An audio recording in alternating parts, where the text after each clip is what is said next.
Hello everyone, welcome to Legacy IAS Academy. In this video, we will be discussing the solutions for the polity questions that were asked in the year 2023 in the UPSC Prelims examination. So before continuing this video, I would recommend you to watch the video where we have discussed the ancient history questions that were asked in the year 2023 Prelims examination. So let's start with the question number 10, and I would like to remind you that we are discussing here the question paper set B. Okay, so for if you want to view the answers for all the sets, you can check it out on the Legacy IAS website, and also you can check it out on the Legacy IAS Instagram account. So let's start with the 10th question. By which one of the following acts was the Governor General of Bengal designated as the Governor General of India? See, we can consider this to be a polity and also modern history question. So the correct answer here is the answer D, that is the Charter Act of 1833. See, what actually happened in the Charter Act of 1833 was, you can see here, when we talk about the evolution, Governor General of Bengal became the Governor of Bengal became the Governor General of Bengal. The Governor General of Bengal became the Governor General of India. So this is the evolution that we have. And in the Charter Act of 1833, the Governor General of Bengal was designated as the Governor General of India. Okay, this is what is the Charter Act of 1833 all about. So 11th question, in the essence, what does the due process of law actually means? See, the due process of law here means that the principle of natural justice. See, in polity you would have heard about two terms, due process of law and the procedure established by law. So which means both are very much different. So here the due process of law, they will not mean procedure established by law, and you can completely eliminate this option. So the correct answer is the principle of natural justice. You can view the solution over here. Consider the following statements. Statement 1. In India, the prisons are managed by the state government with their own rules and regulations for the day-to-day administration of prisons. Statement 2. In India, prisons are governed by the Prisoners Act of 1894, which expressly kept the subject of the prisons in the control of the provincial governments. Which one of the following statements are correct? So the statement 1 says that the prisons are managed by the state government. Very, very true.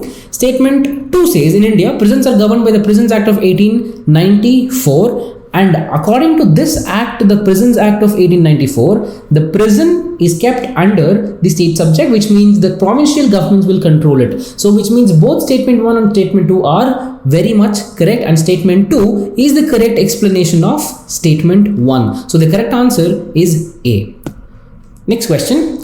Which one of the following statements best reflect the chief purpose of the constitution of the country? See, whenever we talk about the preamble as the philosophy of the constitution and also the salient features of the constitution, this is something that we always study. That is, what is the essentiality of the constitution? It is because it defines the limits of the powers of government, which is also called as constitutionalism, which means the powers of the government are very much limited. So the correct answer is option C. In India, which one of the following constitutional amendments was widely believed to be enacted to overcome the judicial interpretations of the fundamental rights? See, whenever we talk about parliamentary sovereignty versus judicial supremacy, we see something called as, we have studied something called as Keshwananda Bharati case. So in this context, the correct answer is 42nd Amendment of the Constitution, which is believed to be enacted to overcome the judicial interpretations of the fundamental rights. And the 42nd Amendment is also called as the mini constitution. So the correct answer here is option B, 42nd Amendment.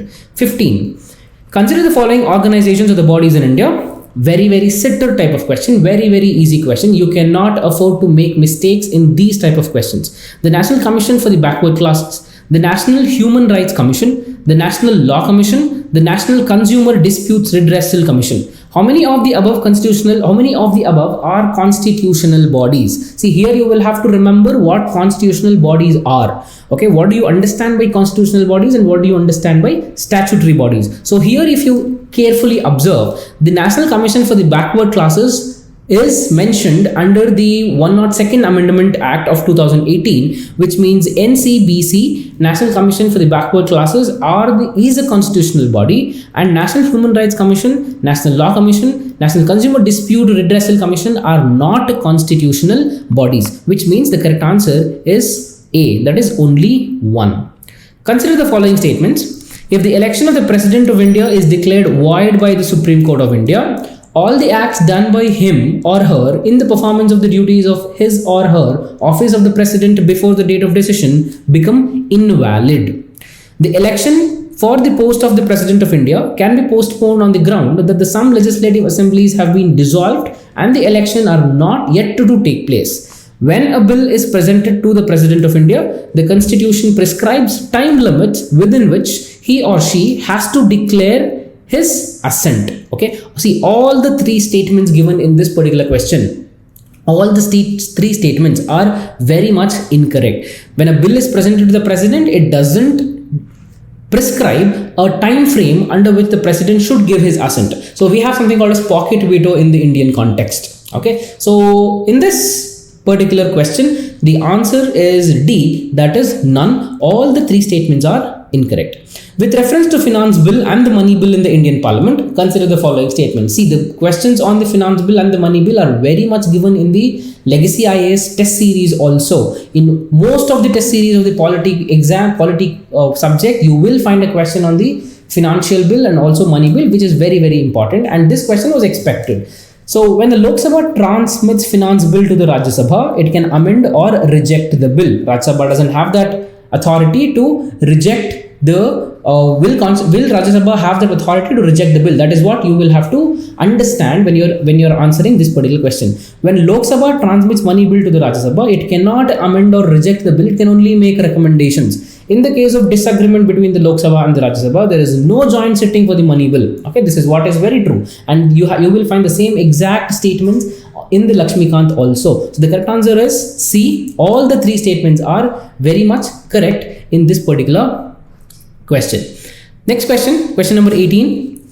Consider the following statements. Once the central government notifies an area as a community reserve, okay, once the area has been designated as a community reserve, what are the powers or what are the possible activities inside that community reserve? This is what this is what the question asks. You can classify this question as a polity and also an environment question, where we will be considering wildlife sanctuaries, tiger reserve, and also biosphere reserve. So this is the community reserve that the question is asking. The chief wildlife warden of the state becomes the governing authority of such forest. No, not necessarily. Hunting is not allowed in such area. That is the reason why it has been declared as a community reserve. Very correct statement. People of such area are allowed to collect non-timber forest produce. Of course, yes, they can collect non-timber forest produce. People of such area are allowed for the traditional agricultural practices. Of course, this is the name itself says that it's a community reserve. Okay, the name itself says that it's a community reserve, so it has to be allowed. So 2, 3, 4 are the correct statements. So the correct answer is only 3. With reference to scheduled areas in India, consider the following statements. With a state, the notification of an area as a scheduled area takes place through an order of the President. The largest administrative unit forming the scheduled area is the district, and the lowest cluster of the village is a block. So there is no such hard and fast rule that the largest scheduled area should be district and the lowest should be the block. There is nothing like that. Chief ministers of the concerned states are required to submit annual reports to the Home Ministry. Chief minister is not the designated person, it is the governor who is designated to provide a report. So the correct statement is 1, that is A. A is the correct answer. The last question. Consider the following statements. The Supreme Court of India has held in some judgments that the reservation policy made under Article 16(4) of the Constitution of India would be limited by Article 335 for the maintenance of the efficacy of administration. Of course, yes, very, very correct statement. Statement 2. The Article 335 of the Constitution of India defines the term efficacy of the administration. Nowhere in the Constitution or under the Article 335 of the Constitution, the definition of the efficiency or the efficacy of the administration has been defined clearly. So which means C is the correct answer. Statement 1 is correct, but statement 2 is incorrect. I hope all of you have done very well in the prelims examination of 2023. For more such guidance, if you are hoping that you would be clearing prelims examination and you have also done your CSAT better, you can check out the Legacy IAS website for more attractive mains courses on the Legacy IAS website. So if you've liked the video, hit the like button. For more such enriching content, subscribe to Legacy IAS Academy. Have a nice day. Thank you.